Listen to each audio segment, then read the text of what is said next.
Ladies and gentlemen, boys and girls, welcome to another great edition of The Lap Down. I am your host, Greg Farmer, back from a brief hiatus. Boys took a couple of weeks off, but we are back tonight, ready to get back in the saddle. With me tonight is Tyler, Ryan, and JP. How are we doing tonight, boys? Not too bad, you? Doing pretty good. That is awesome. So great to hear. So glad you guys are here tonight. Getting ready to, just jump right into everything. Before we get started, as always, a big shout out to Will and the Alkali Project for the intro and outro music on this show. Please go give them a listen, whenever and wherever you can. So we have a little bit of possible breaking news that only I know about from a source very close to me. I race with a gentleman on Friday nights in a league who runs a very, very successful, motorsports page on all social media platforms. And he has a friend who works for Joe Gibbs Racing who gave him an inside scoop that said in 2026, there is a possibility, there are internal talks of doing a driver swap. Denny Hamlin will leave the 11 car and go to the 45. And Tyler Reddick will leave the 45 and go to the 11. And it was stated that Denny Hamlin has no control over this decision. This is between Joe Gibbs and Toyota Racing. Tyler, what do we think about this possibility? It's not confirmed, it's just possible at this point. It sounds very, very reputable. I personally thought earlier, because I thought I was actually joking around it, I actually thought he was swap. When I saw that photo, I thought he was swapping the 54 for Ty Gibbs, from Ty Gibbs, and Gibbs going to the 11. But I don't know how I feel about that. If Denny's own team, and he doesn't have any control over it, that's why I'm a little, skeptical on it. I guess that's how I feel about it. What do you guys feel on it? What about you, Ryan? So the way I think that this could be something from NASCAR, basically, either amending or clarifying a ruling, because I've always found it kind of weird that Denny Hamlin owns one team, but is a driver for another team, yet doesn't, so technically he has influence over 2 out of the 13 chartered teams, or at least chartered teams for now. Obviously, the 2311 lawsuit going on right now, but as of right now, he has significant influence in 2 different teams. Yeah. What about you, JP? So I honestly think until we hear something from Bob Poppett, shout out to our good friend Bob, but until we hear something, I'm not gonna put the cart before the horse. I got to see it, but I just don't know. I got sources at Joe Gibbs Racing too, and while I don't talk to them every day, I keep an eye out. I haven't seen anything like that. But and obviously I'm sure they'll keep the talk as quiet as they possibly can, so I wouldn't, it's not something I would be shocked if if it isn't super, public knowledge. I think it's interesting. I mean, honestly, I could possibly see it happening. We're getting into April. We're 6, 7 races in. So May and June is usually when silly season starts up. So, I mean, who knows what could happen between now and the end of the season, even in going into 2026. I mean, it's definitely a possibility. Now, Greg, I got a question for you. Did it Sure. say did it say this, when you were reading it, did you say if it was going to happen this season or next season? No, it would be in 2026. I can scroll back to the message that he sent us. It says, "My friend at Joe Gibbs Racing just confirmed what I thought about a few weeks ago. A driver swap has been discussed between Hamlin and Reddick. Went as far as to say as Denny has zero control over the situation. It is ultimately between Toyota and JGR."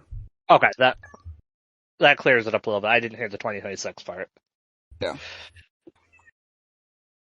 But, yeah, I mean, I guess it's one of those things we'll have to just wait and see what happens. But moving on to our next topic, it kind of falls into our recap a little bit, but, Eric Jones was disqualified yesterday after post-race inspection, for, failing ride heights. He lost his 24th finishing spot and dropped to dead last in the running order and received the minimum amount of points. Tyler, what do you think about the Jones DQ?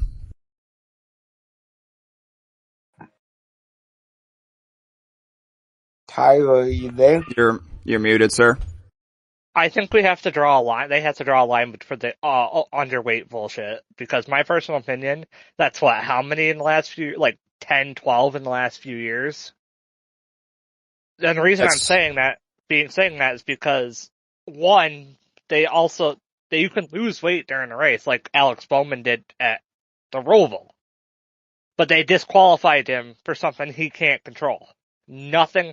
We saw the ballast come off the car, but back to the Eric Jones things, they don't take everything in account. They just say, oh, underweight, disqualified.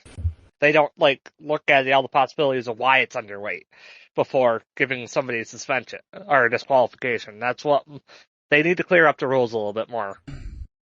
Well, was it weight or it was weight. It was ride heights. It was underweight. Oh, okay. Well, so going back to what you said about Alex Bowman, the thing is they never actually confirmed that it was ballast that fell off his car. Hendrick even put out a statement that basically said that they screwed up on the weight of the car, and that's why they weren't going to appeal. So, I mean, I don't know. Not to mention, I mean, going back to that incident, I feel like, again, the ballast coming off the car would almost be a bigger penalty than being underweight would have been. Yeah, so, that would have warranted a suspension for somebody. Yes, I mean, if that's the argument as to why Bowman shouldn't have gotten a disqualification, people are actually arguing that the penalty should have been harsher for him. Well, because that's a part coming off the car, and that could seriously hurt something or someone.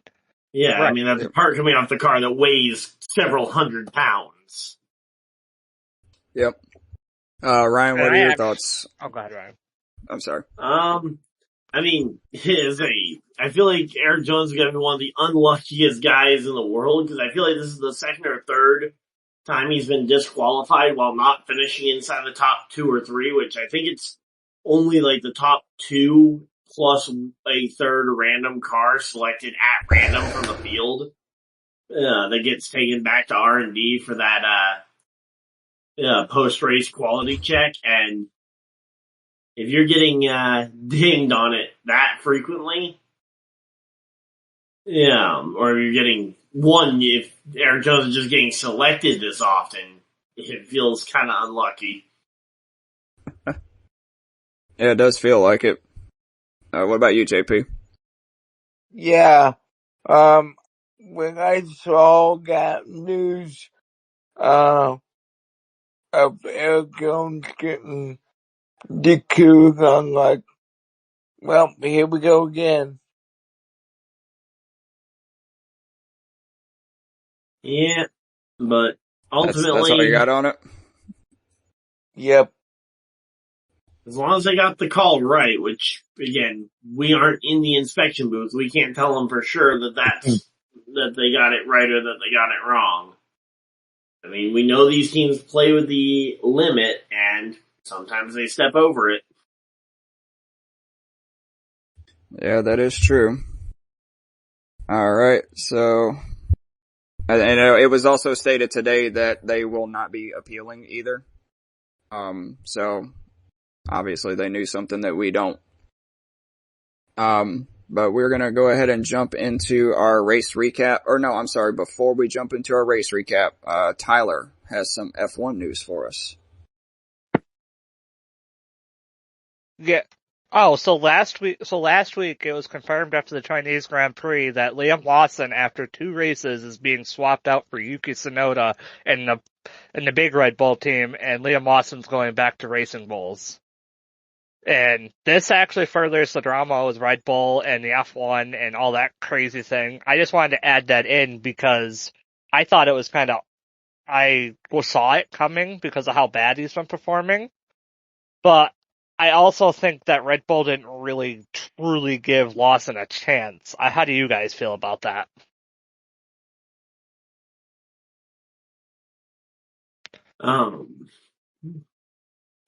I feel like, I mean, yeah, it is very early in the F1 season to be kind of giving up on / replacing a rookie driver.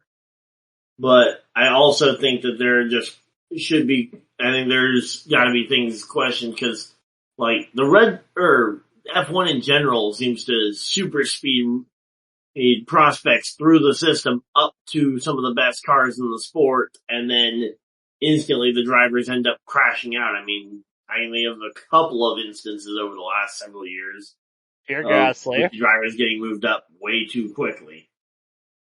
Let's see. Well, we have a whole bunch. Yeah.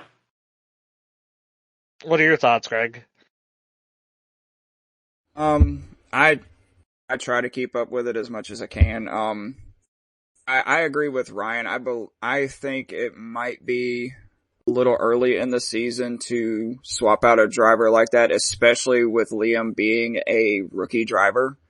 And you could say, NASCAR, the Cup Series is the most prestigious series to race in, but that's in the United States. But F1 is the most prestigious series to race in the entire world.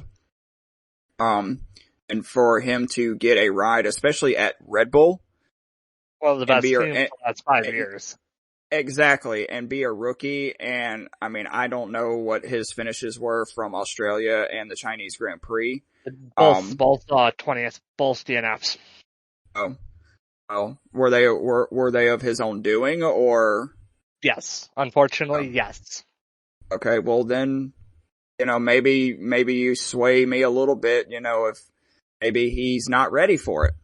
Yeah, again, I'm not saying that I think that the guy was the best on the field or anything, but I also think that you're not giving a whole lot of chance if you're giving him 2 starts.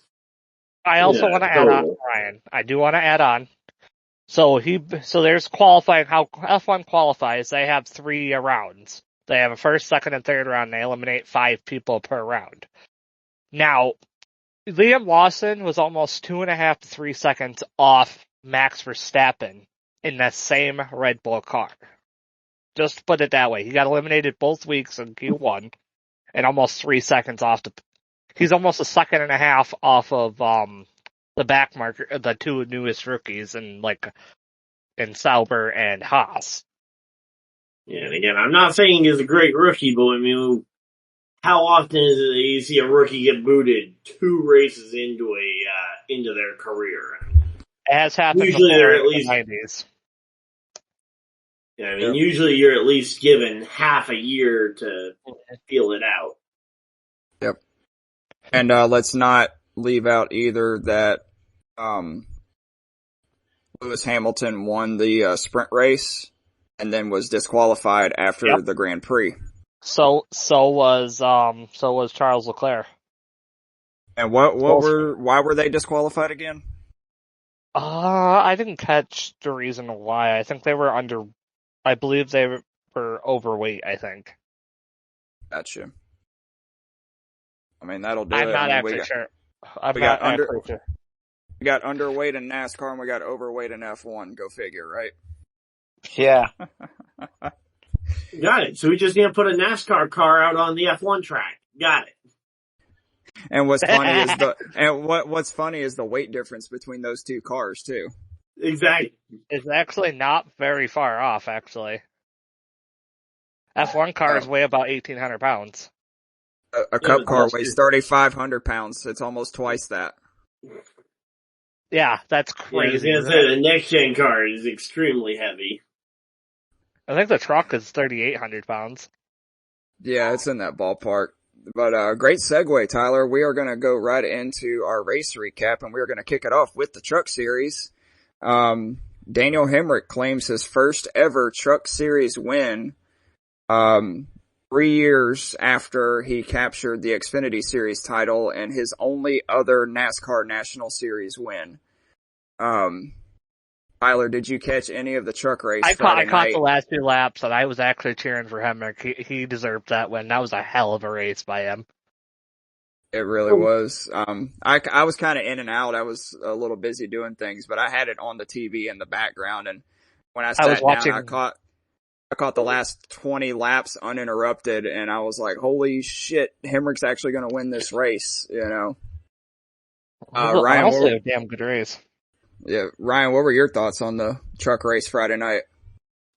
Well, first off, I want to just put it out there that, I mean, Corey Heim got absolutely robbed by that flat tire that came via the result of contact with, I can't remember, was it Caden Honeycutt, I think, that he had contact with that led to the cut tire. But, yes. Yeah, I mean, if it wasn't for that, I think Corey Heim probably wins this race pretty handily. I mean, he led 145 laps out of a 200 lap race.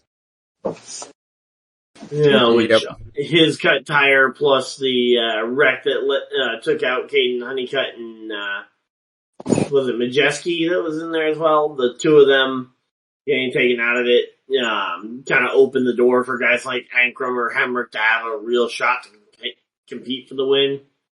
But my thoughts, especially immediately after the race, was that it was fairly sloppy. I mean, we ended up with like 50 laps of caution in a 200 lap race, so about a quarter of the race being run under caution. And it felt really sloppy and fairly embarrassing, especially the way it ended. After Saturday, I'm starting to think that was a pretty clean race. Yeah, I was just about to say, we'll get to Saturday in just a minute. Yeah. I just wanted to put in that little pretext. Yeah, I will say, from Friday night, from what I did catch, you were in the wrong spot if you were in the lead. Because it seemed like there was problems you were just happening a sitting duck waiting to be run into. Exactly. Down on your chest. Exactly. It looks like JP's taking care of a couple things, so we'll move into Saturday's race, the big one. Probably one of the most chaotic shit show, pardon my language, sloppy. Embarrassing, sloppy Xfinity Series races that I have ever watched in my entire life.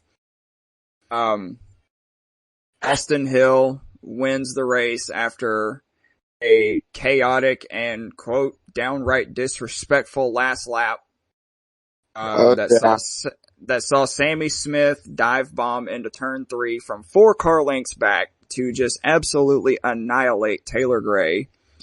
And post-race, Sammy Smith said that he pretty much did it on purpose because under the red flags, Taylor Gray was flipping him off. And when they got back under the yellow, he was swerving at Sammy, and that, quote unquote, drew the line for Sammy, so he had to do something about it. I believe they said it was the most cautions in Xfinity Series history. I may be wrong on that, but I do know that they had 100+ laps run under yellow in a 300 lap race. 250 laps of racing. 250, I'm sorry. 250 laps and over 100 laps were run under the caution flag. And yeah, it was 103, I think, was the final count for caution laps. Wow, that's crazy. Yep. Especially in stage 3, they were having a caution every 3 laps, give or take, on average. Yeah, I mean, they went the first 54 laps without a caution, for reference. Yep. They went the first 54 laps without a caution, and we still end up with 100 laps of caution in the final. That's actually insane. Yep. Yeah. So that brings me to 2 questions, starting with Tyler. Where in the hell is the respect? Like, what happened Saturday night? My personal opinion is they thought it was a freaking demolition derby is what I thought. I didn't think they had any respect and they were all over each other. I literally was debating whether I was watching an actual Xfinity race or I was watching a fucking demolition derby, pardon my language. I will throw this out there before we go to Ryan. I'll throw this out there for reference. Someone quote me the last time the Xfinity series was at Martinsville prior to them returning. Was it 2006? Yeah, the last time they set the record for number of cautions. Yes. So Xfinity drivers don't know. Oh, go ahead, Greg. Sorry. 2006, they had 14 cautions. After that, they did not return to Martinsville for 16 years. And now here we are in 2025. I don't even know what the final count was for caution flags. I think we should take 1 year off for every caution flag that's thrown. Ryan, what are your thoughts on the line of respect? All right, so I actually had a couple of tweets that I pulled up from the actual night as it was happening, but I still stand by my very first comment that I kind of put out afterwards, which was that, and this was in response to one of the other drivers talking about how drivers don't want to finish second anymore, and I was like, yeah, there shouldn't be the level of shame or bashing people for second places. Like, I know we all make the joke about Sheldon Creed finishing second a record amount of times, which he managed to do it twice in one race this week, as he finishes second in the race and second in the dash for cash, all within the same race.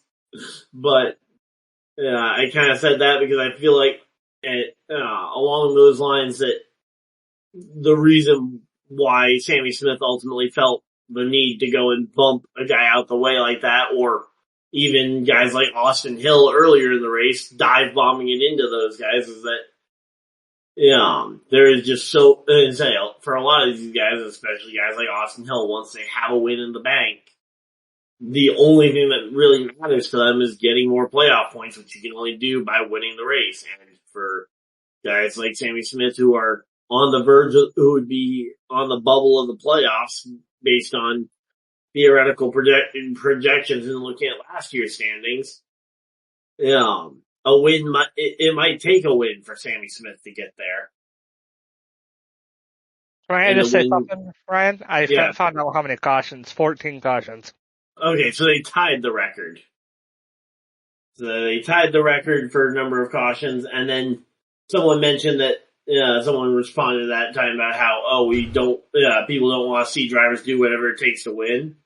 And my response there was just that there really should be a balance between doing what it takes to win a race and a base level of respect for the fellow competitors out there on the track who are also doing what they can to win, and the equipment that you're driving, along with the thousands of people that put in their time, effort, and energy into building and preparing that race car to go to the track. And that we've come to the point where it really does feel like guys are just using their cars as weapons out there, and it is all about just beating the car to crap, no respect for the equipment itself, and no respect for the other drivers that are also doing their best. Yep. I mean, look at what happened coming to the checkered flag. You had Sammy Smith dive bombing and spinning Taylor Gray. And then at the same time, you had Austin Hill shoving his nose in 3-4 wide to take the lead. And look at what happened on the front stretch. You had, I counted at least 10 cars that were just absolutely destroyed. And they had nothing to do with what happened at the front of the field. And now they got a massive repair bill. They got to go back to Charlotte or wherever it is that their team is based out of and foot the repair bill for these cars, and they had absolutely nothing to do with it. Yeah, and then just kind of coming back to the idea of how do we fix it, because NASCAR seems unwilling to penalize dumb, over-aggressive, desperation-type moves, but they aren't shy about penalizing retaliation, so that means the drivers can't enforce a driver code, and if the series won't enforce a driver code, the only other option is what?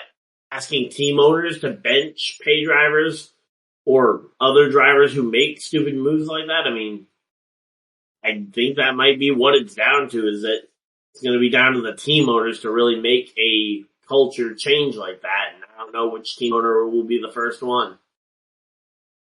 Well, I just gotta say, before we go to JP's thoughts on it, if I'm Dale Jr., I am bringing Sammy Smith into the office by himself and chewing him a new ass. I agree, honestly. If I was Junior, I would do the same thing. You drive, excuse me, you drive, you're supposed to be a professional race car driver. You drive for one of the most prestigious names in the history of racing, and you want to act like a little bitch on track and on national television? Oh, hell no. If I'm Dale Jr., I'm ripping him number 8. I'm ripping him a new one. I personally would suspend him, honestly, from his own team owner. If I were Junior, I'd suspend him for a race. Yeah, the worry there is that if you suspend him and then if his sponsors that are bringing a big check decide to leave over it. Although Pilot Flying J has been a fairly loyal Junior Motorsports sponsor, so I don't know. I mean, I know that they've also been a sponsor of Sammy Smith's wherever he's gone, but I feel like would be a sponsor that would probably stay loyal to Junior if he benched Sammy Smith. But again, it just seems like that's the only place to look for an answer, because again, NASCAR as a series seems unwilling to touch it, and if the drivers try and touch it, they get suspended instead for retaliation. We'll find out tomorrow. Well, I would say it's funny that you say, the sponsorship thing, because you also got to think too, not only does Sammy Smith make himself and Dale Jr. look bad, he makes that sponsor on the car look bad too. So if I'm the sponsor, if I'm the CEO of that sponsor on that car, I'm calling up Dale Jr. and be like, hey, what are you going to do about this? We're not going to sponsor a car if you've got a little punk behind the wheel. But I digress. But let's get on to the contrary though, playing a little bit of devil's avocado here. Sammy Smith doing that gets the car with their branding on it in a lot more photos, a lot more replays than if he stays in line and runs second. So, from a sponsor point of view, you are getting more eyes on your logo than you otherwise would have. Can I add something real quick? That is very true. It's a double-edged sword. Yeah. Tyler, can you hold the thought for just a minute? Cause JP's been pretty quiet. I want to hear his thoughts. He's not at his camera. Okay. Alright, well, go ahead. So, honestly, Ty Gibbs was pulling those same kind of moves in Xfinity when he was there, but no one we batted an eye. We always say, people, I didn't hear the end. But he was driving for Joe Gibbs, and that's what he had to back up on. Sammy Smith has no excuse. He's driving for the most well-known driver in NASCAR history, besides his father and Jeff Gordon and Richard Petty. Yep. Go ahead. Go ahead, finish. So what I was going there is the fact that, I'm honestly shocked that if NASCAR doesn't come out with either a high points penalty or a suspension, because it's just being in Junior Motorsports, most notorious, most loved team in NASCAR Xfinity, or most popular and most well known. Who wouldn't that gives him a bad taste in the mouth, saying Junior has a lot of punk asses is what people are going to think. Yeah. And Well, that. if I can, sorry, go ahead. No, it's okay. I was just going to say that actually brings me to my next question. We saw what happened with Austin Dillon last year at Richmond. And he received a penalty of sorts where the win didn't count towards the playoffs, and there was a points penalty and a monetary fine and stuff. Should there be a penalty for Sammy Smith? 100%. If there's no penalty, somebody's going to have to call out NASCAR, and if Junior might have to force his own hand and do something because everybody's going to push him to do something. Yeah, and that's where I've said, like, NASCAR is extremely unwilling to really penalize the first strike. They don't typically have a problem with penalizing the retaliatory action that the drivers try and do when they try and enforce a driver code. But when they go and when the driver goes and makes the first one, I mean, it takes an extreme set of circumstances, like the Austin Dillon one, where he swerved left and then swerved back, or swerved right up into Joey Logano and then down into Denny Hamlin to bring out that one, which, again, that took two different actions where, when it comes to the Sammy Smith thing, all he had was one action. Gas pedal to the floor, into the back bumper of a car.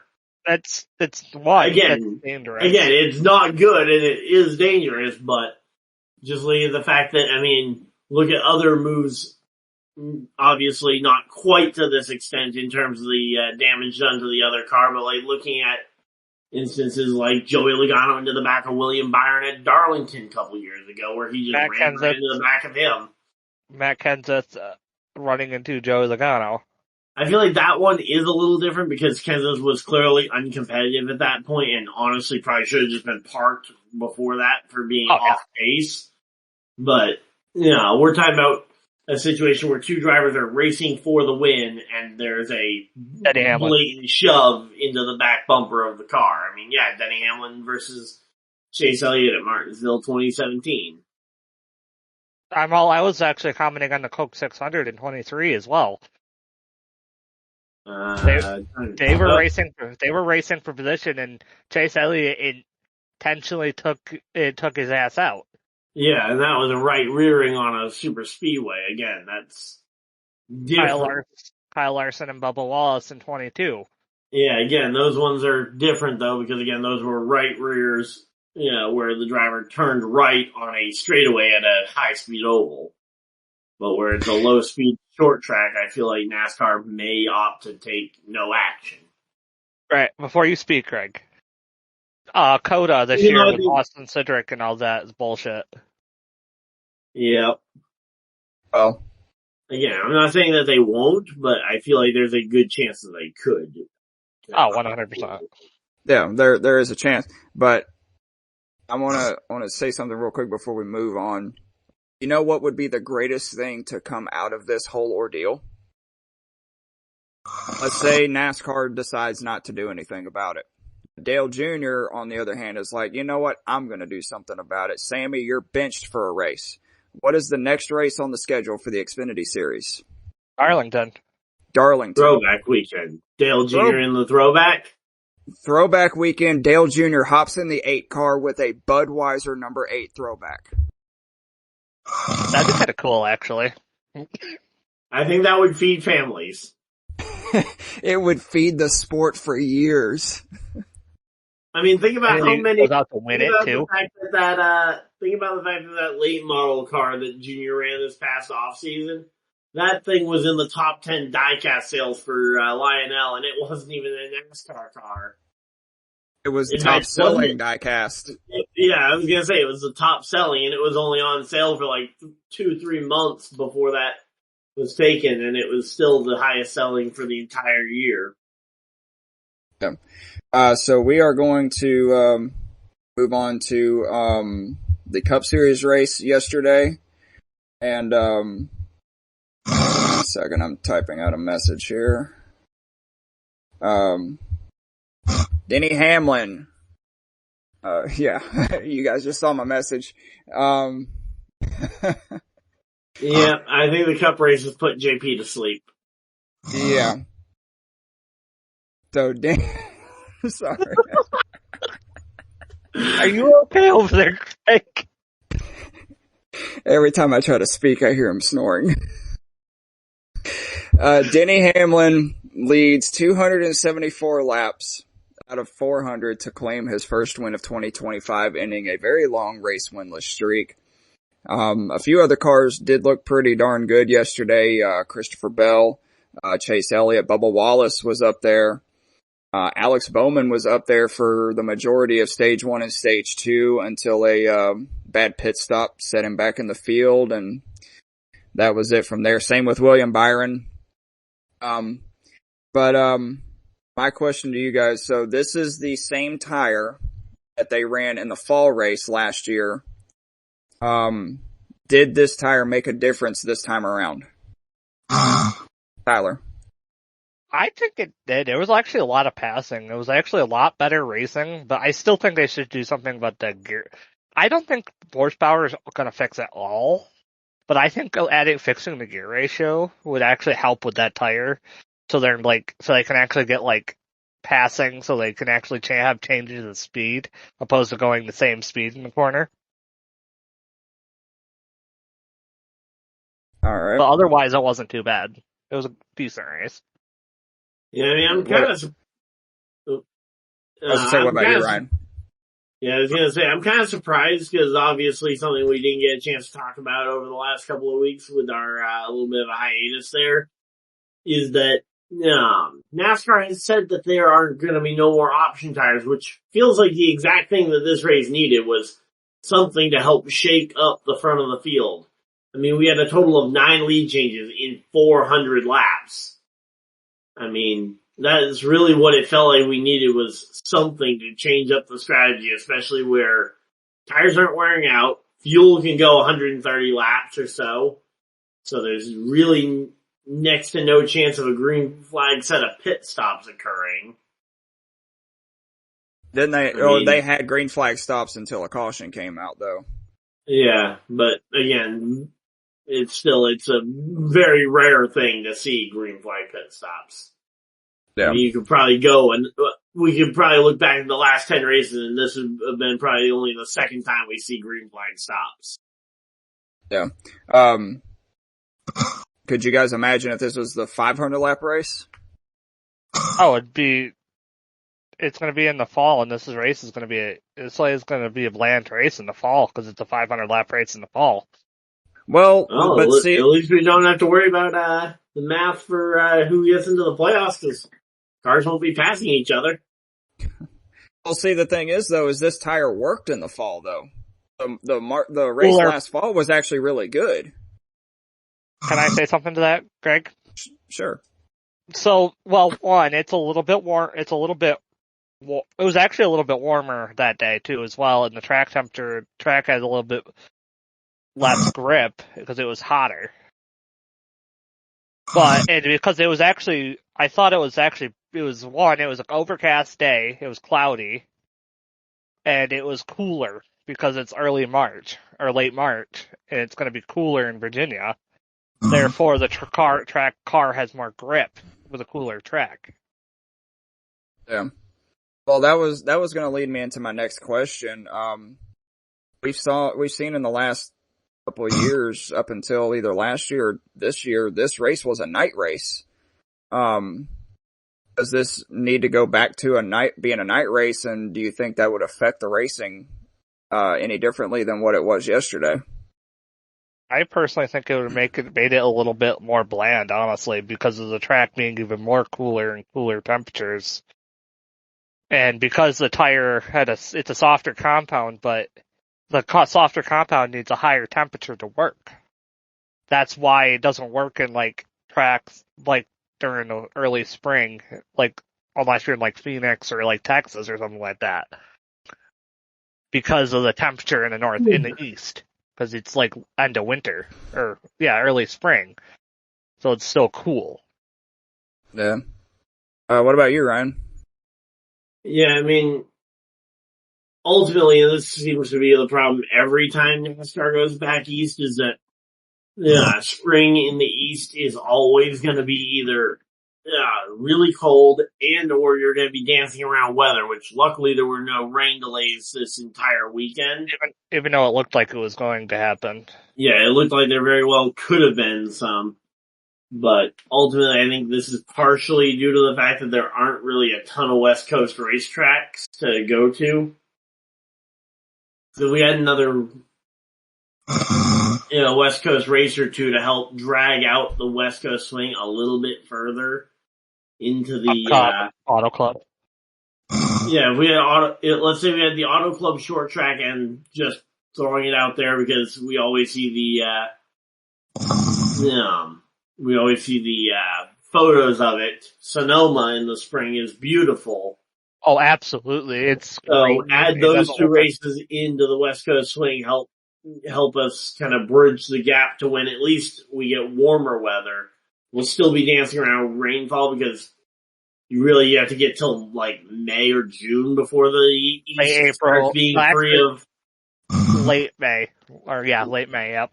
Yeah, until you start being really safe to run an event without running the risk of rain, but unless you're at the in very Florida. least, if you can get the temperatures up, because it seems like heating these tires is the biggest thing. Yep, I 100% support a Sonoma race in the spring. Didn't they want to do that a couple years ago? I think the entire fan base has wanted that, kind of do a throwback to Riverside, back when Riverside used to be the first race of the year before Daytona. Yep. Well, I guess we'll just have to wait and see what the fall race brings us with 500 laps instead of 400. Before we go into our next segment, I want actually to backtrack a little bit into our pre-recap news. Something that I actually forgot about. I didn't even put it in the lineup. It just popped into my head. I was listening to Door Bumper Clear last week, and Freddie Kraft said he heard a little rumor in the garage regarding the championship races. And the rumor is that in 2026, Homestead will be hosting the championship weekend. I'm sold. Hold on. And in 2027, it will be Las Vegas. We could be looking at a rotation of tracks for championship weekend. What are your thoughts on it, Tyler? I'm gonna be personally. I've actually been one preaching this, but I think Ryan has. You've said something about this too, right, Ryan? About a rotating, or is it? I've said it needs to be a 3-year rotation. That way, yeah, I agree. Because if you rotate it every single year, you're giving way too much kind of variety, especially for every the 2 or 3 tourism years. I agree. And I feel like really until it gets to that second or third year, the race really doesn't start to run its course and doesn't start to feel very samey and boring until kind of that second or third installment. I mean, even Phoenix, look at the Phoenix finales in the first 2 years were, pretty well enjoyed. Obviously, it was helped by the fact that it was the most popular team in NASCAR winning both those championships versus Joey Logano in 2022. But all in all, I feel like those first two really, honestly, I think the third race was fine too. But it was races 4 and 5 that I think started getting people kind of tired of Phoenix and wanting something different. So I think a 3-year rotation sounds pretty good. Now, to add on to that, it was also because the Gen 6 car also had some pretty damn good racing at Phoenix. Sometimes. It was definitely hit or miss. Yeah, it was hit or miss, but it was 100 times better than the Gen 7 at Phoenix. But what I'm trying to say is, like, I kind of like the Phoenix finale, but honestly, I mean, Miami needs to upgrade, and I've heard rumors that Miami was good. That's why Miami moved up this year, so they can have a chance to upgrade their facilities. So that actually adds up, Greg, if you think about it, because they said they had to upgrade, having it not in the playoffs to give some time to upgrade their facilities for next season. Yeah. They did say on Door Bumper Clear that they flew some drivers down to Homestead the week before the Homestead race to announce that Homestead was going to be the championship race in 2026, but a few things fell through as far as funding. But that announcement could be coming in the next 2 to 3 weeks, maybe month or so. So maybe before April or going into May, we will have our championship races set for 2026. Now, going back to something you said about that, though, the other track you named, being Vegas, I think, that's a track I think a lot of us think would be great for the championship race. But for someone like me who looks at the technical side of things and the contract side of things, NASCAR owns the track that has the finale right now. Homestead maybe another NASCAR-owned track taking that spot, sure. But an SMI-owned track taking the championship date, it would take some finagling. I'm not saying it can't happen, but I'd be curious to see what SMI has to do / give up to NASCAR to get the championship date, and certainly if they end up keeping it at SMI-owned tracks, which I think there are a lot of SMI-owned tracks that would be great championship finales. Vegas, Charlotte, just to name a couple. Also to add on to that, Ryan, just remember, I think Vegas also comes to mind as a finale because Smith wanted to have a finale. Dave Smith has been wanting Vegas to be the finale for years. And I was watching a documentary on the 2011 IndyCar finale race. It was a good start, and it got ruined by that crash, obviously. And I think NASCAR 11 laps in or something like that. Yeah. And this is why they wanted NASCAR there, because NASCAR is more suited for that track. It's great racing. The Vegas has shown that it's fantastic racing. Yeah. Great. Again, my only complaint against Vegas as a championship finale is I just don't know how the contract will work for it. That is my one and only complaint about it. Because, I've actually said on multiple occasions, I think Vegas gives you the big market in a West Coast market that NASCAR has been trying to reach. Because obviously all the stuff with LA, they've been trying to get close to that West Coast audience with a big market. Vegas is about as flashy a market as you can get on the West Coast without being in LA. So, I think that would be a great option. And not to mention the awards banquet, too. Yeah. Being in Vegas, Did that get moved to Vegas? I knew it had been moved to Nashville for a couple of years there. Which Nashville would be another track I'd like to see maybe get a shot at the championship date. But it's owned by SMI. Yeah, but Vegas is also owned by SMI, so if we're looking at SMI getting into the rotation, if that does happen, I wouldn't put out the wrong possibility that we could end up seeing. IndyCar finale, then NASCAR finale at Nashville, that'd actually be kind of dope. Yeah, I mean, again, it would come down to contracts, but again, if they're going to get Vegas there, what's stopping them from doing Nashville, doing Charlotte Motor Speedway as a potential finale? Again, a lot of SMI tracks I think would make great finales. The only thing stopping them currently is legal stuff. Because stupid lawyers. Gotta love money. Yep. Alright, well we are going to... someone play the Mr. Krabs meme of money, money, money. We need better fucking teeth to do that. That'd be awesome. We are going to move into our segment, Green Flags and Black Flags. For our new listeners, Green Flags is something about the race weekend that we liked, and Black Flags is something that we did not like. And we are going to, obviously there is a huge elephant in the room as far as Black Flags go, but we're going to kick it off with Tyler. My green flag was honestly, overall, the truck race. How the truck race had quite a few cautions, but it was a great race at the end. They were all over the top of each other, and they actually respected each other. And Daniel Hemric getting his win, that was fantastic. He deserved it. He was fastest all night. My green flag goes to trucks and Daniel Hemric. But my black flag, however, I know all of us are probably going to have to agree, is Sammy Smith being a fucking dumbass. What were you thinking, Sammy? You are in a well-known car. You gotta use your head, bro. I got a bigger black flag than that. Well, take it away, Ryan.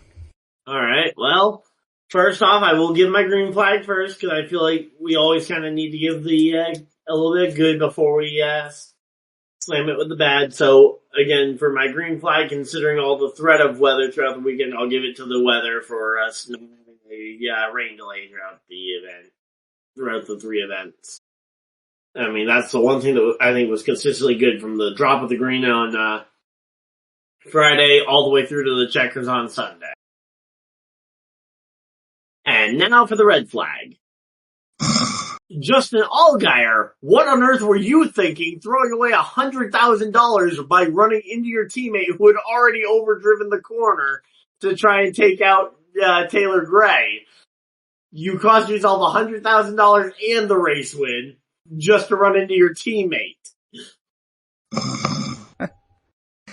I mean, I don't disagree. I mean, I completely forgot about that. At least with Sammy Smith, I could at least make the argument, okay, he's trying to win a race. He thinks that a win might be the only way he gets to the playoffs. For Justin Allgaier, he's going to win other races. He had a shot at $100,000 just by running second. Or third or whatever at that point. Yep.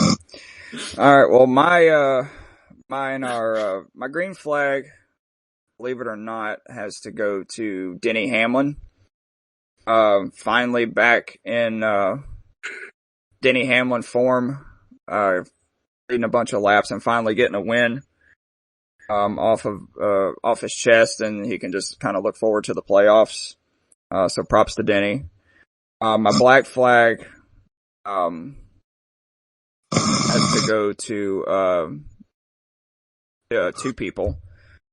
2 black flags. One of them goes to, Alex Bowman's pit crew. For, I figured you would say something like that.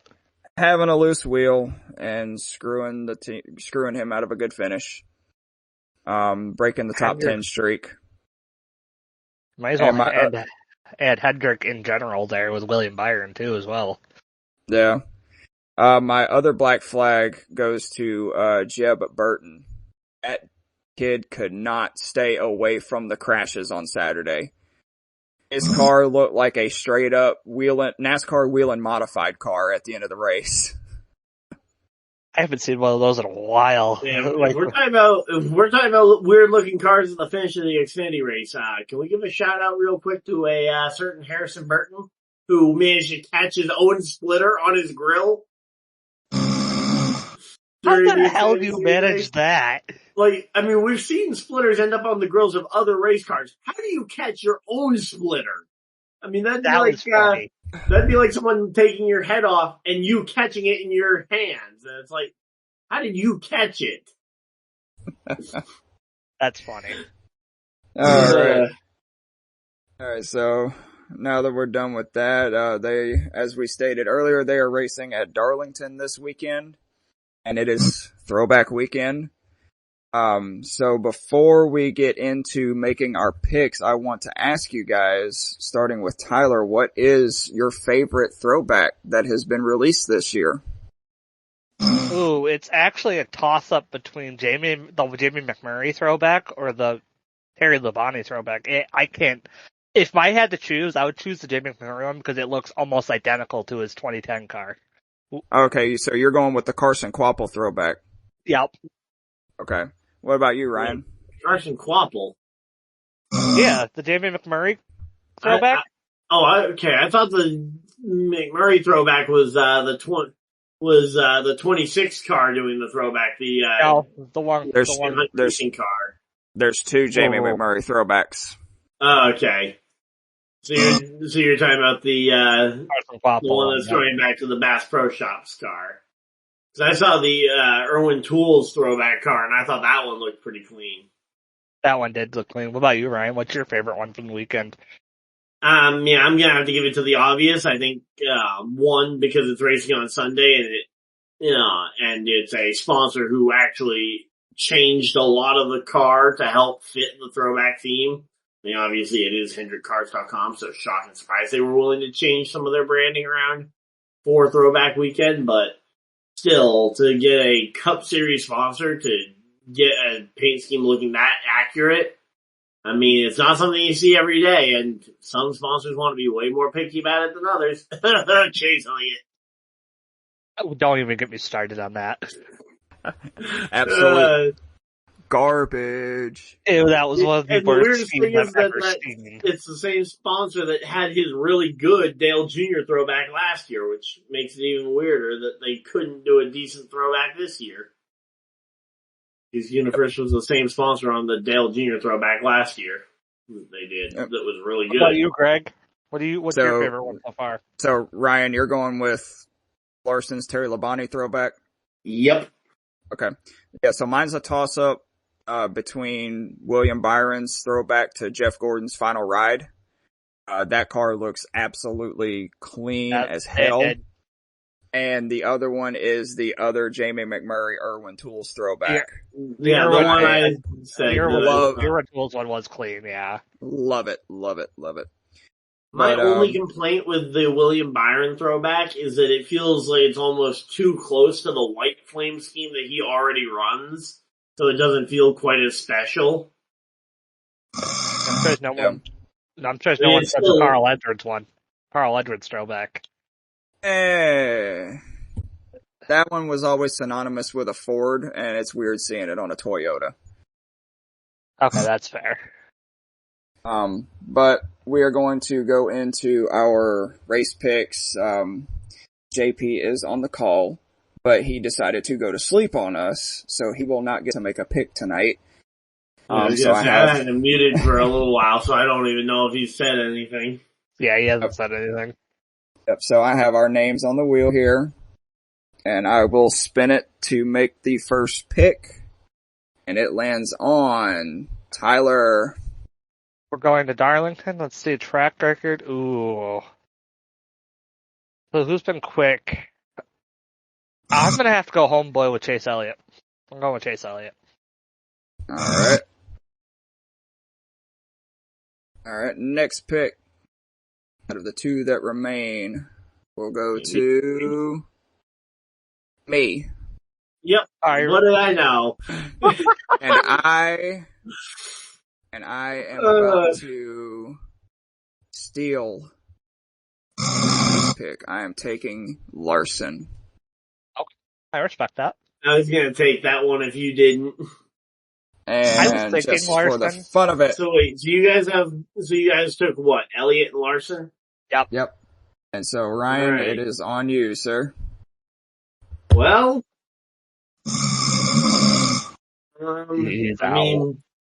I think I'm going to end up going with another Toyota going back to back, and I think I'm going to take Denny Hamlin in the Carl Edwards throwback.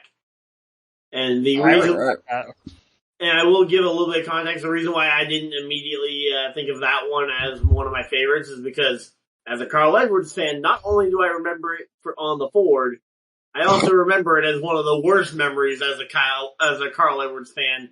Watching that paint scheme kick us out of the championship via tiebreaker in 2011. So, I mean, it was one of the best seasons ever. Like, if I literally only saw the paint scheme, I would give you a 50-50 as to whether it's the Edwards inspired or if it's Tony Stewart inspired. I think Denny should run that as a sports clip scheme as general, because that kind of it looks so clean that you'd almost think it's just a brand new scheme. Yep. Alright, well, before we close the show out, we always do a little bit of Jamie's trivia, but Jamie is not here tonight, so Ryan is going to fill in for him tonight. Ryan, what do you have for us? Alright, so, mind you, I had about 5 minutes of Googling while we were doing the first couple of segments to try and come up with something here. But I managed to find something. And it is Darlington related, so I have that much. Alright. So, Darlington and the Southern 500 was actually the site of the first win for Chevrolet as an engine manufacturer in which year? Oh boy. Yeah. Okay. Darlington at the Southern 500 was the first win for Chevy as an engine manufacturer. Okay, so Darlington's been around since 1969. But Chevy didn't come 59. They've been around since the 50s. Okay. But Chevy didn't come around until way after that. Nope. So, now, Ryan, before we answer, do we get a point for whoever's closest? 'Cause I don't think either one of us are getting this. Sure, we'll give whoever's closer a point. Okay. And All right, considering what you guys have said so far, I think it's gonna be, pretty far off. How about this? If you guys are off by more than 15 years, I get the point. That's Okay. fair. That's fair. All right, And Tyler, make your whoever's guess closer within 15 years. 1963. 1963, that is incorrect. first. All right, I am going to say 1977. Alright, well, unfortunately, I guess I should have picked 10 years as the bubble because, Tyler, you were 11 years off. It was 1952's Southern 500 that was the first win for a Chevrolet-powered motor amidst the Hudson Hornet motor that was dominating that era. That makes sense, yep. Wow. I was so close. I should have said a 10, but I was like, maybe giving more than a decade is worth it, and it does end up costing me. So good job, Tyler, on that one. But hey, you got to give me credit. I came up with a pretty good one, and it was Darlington. That was pretty good, yeah. That one was really I think Jamie good. would be proud. Oh, We yeah. should come up with something like that, especially like Talladega or something like that, especially with being an older track, a lot of older tracks coming up.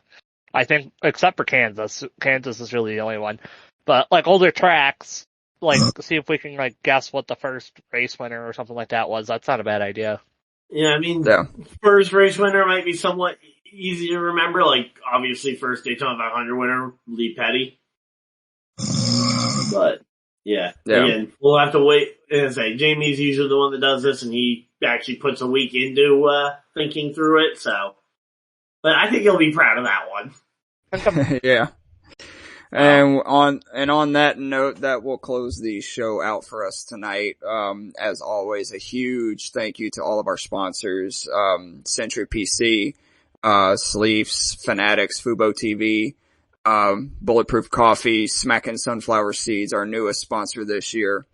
Dr. Squatch, I don't know if I'm forgetting anybody. But thank you so much for sponsoring the podcast.